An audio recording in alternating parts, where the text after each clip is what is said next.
An-Nabi sallu alaihi salawatullah alaihi wa yanalul barakah kullu man salla alaihi. Assalamualaikum warahmatullahi wabarakatuh. Alhamdulillahilladzi an'amana bi ni'matil Islam wal iman. Asyhadu an la ilaha illallah wahdahu la syarikalah wa asyhadu anna Muhammadan abduhu wa rasuluh. Wa nusalli wa nusallimu ala khairil anam Muhammadin wa ala alihi wa sahbihi ajma'in. Amma ba'du. Yang terhormat Bapak Ibu Dewan Juri, semoga selalu dalam lindungan Allah. Yang saya hormati hadirin wal hadirah yang telah meluangkan waktunya untuk melihat saya. Yang saya hormati Bapak, Ibu guru serta orang tua yang telah membimbing dan membina saya, serta tak lupa teman-temanku yang salihah, jamilah wa ahlil jannah. Allahumma amin.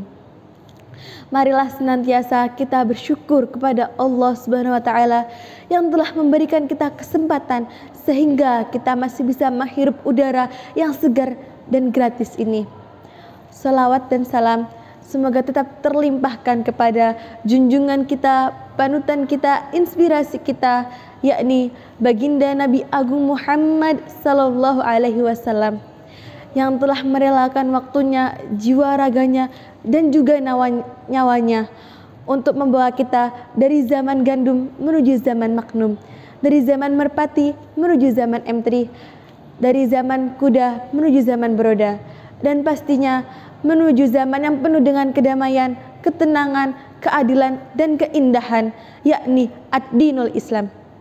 Saya di sini bukanlah insanul karim maupun orang alim, melainkan hanya seorang santri yang sedang belajar mengaji dan mencari jati diri kepada kiai, karena masa depan sudah menanti. Sebelum saya melanjutkannya, marilah kita semua berselawat kepada Rasulullah sallallahu alaihi wasallam. Semoga kelak kita dapat berkumpul dengan beliau di surganya Allah. Allahumma amin. Allahumma salli ala sayyidina Muhammadin tibbil qulubi wa dawaiha wa afiyatil abdani wa shifaiha wa nuril absari wa diyaiha wa ala alihi wa sahbihi wa sallim. Sallu ala Nabi Muhammad. Bapak-bapak dan ibu-ibu, saya mau tanya nih, siapa sih santri itu? Kenapa sih harus santri? Emangnya santri bisa ya? Mari kita mengulas bersama-sama. Santri itu orang-orang yang mengikuti kiai, orang-orang yang menurut pada kiai. Meskipun ia tidak bisa membaca kitab, ia tidak belajar di pesantren, namun ia tetap dianggap seorang santri. Mengapa? Karena ia mengikuti jejaknya kiai. Pesantren akan menjadi tetap tempat belajar dan juga pembinaan karakter yang memiliki jiwa sosial yang tinggi, berbakti, berbudi pekerti. Banyak orang yang meremehkan para santri.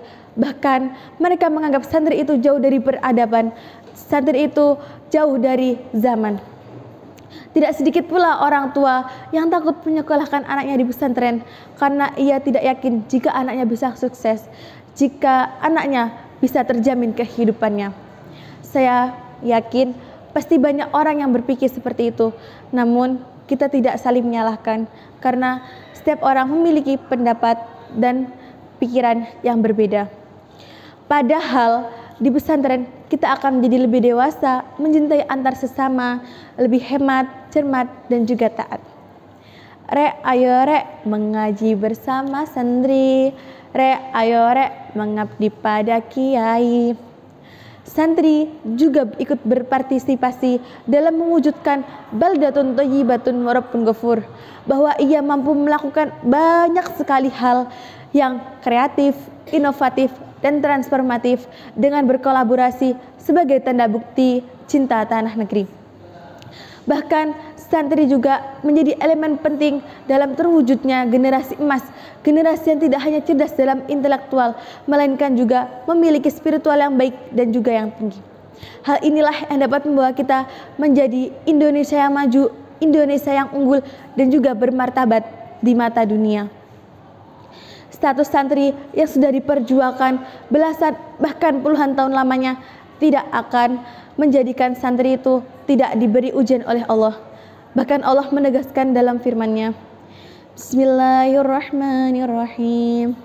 Ahsabun nasu ayyatraku ayyakulu amanna wa hum la yuftanun. Yang artinya, apakah manusia mengira bahwa mereka dibiarkan saja setelah mengatakan kami telah beriman sedang ia tidak diuji lagi? Maksud dari ayat tersebut adalah apabila seseorang telah mengatakan amanah, saya beriman, maka orang itu harus siap dengan ujian yang baru dari Allah. Sampai saat ini banyak santri hebat, banyak santri sukses, tapi ia tidak bisa menghindar dari hal tersebut. Karena apa? Karena Allah tidak akan berhenti menguji hambanya lagi dan lagi.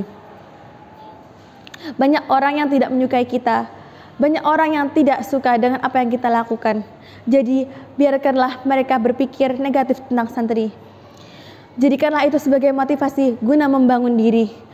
Tetapi ingat, santri tidak mudah dijatuhkan, namun ia akan terus berjuang dan berjuang demi bangsa, negara, dan juga agamanya.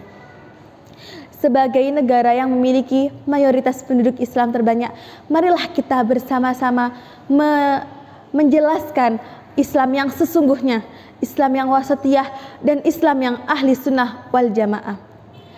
Rek, ayo rek, jangan melemahkan santri. Rek, ayo rek, santri jatuh bangkit lagi. Perlu saya ulas kembali, apakah santri bisa mewujudkan dan menjadikan Indonesia menjadi negara yang maju? Ya, santri bisa. Gimana caranya? Ingat, kita itu Indonesia, negara yang satu, negara yang utuh. Kita itu harus berjuang bersama-sama, bukannya membandingkan antar sesama. Dari perbedaan-perbedaan yang ada, jadilah itu sebagai pembangkit kita. Kita harus saling membangkitkan, bukannya saling menjatuhkan. Sebagai pelajar dan warga Indonesia yang baik, marilah kita bersama-sama bersatu mengembalikan Indonesia yang utuh. Sekian dari saya. Makan ketupat gaya santen menawi lepat kula nyuwun pangapunten. Ya badratim min hadza kullakamali madza yu'abbiru an ulaka maqali ilal liqa ma'as salamah summa assalamu alaikum warahmatullahi wabarakatuh.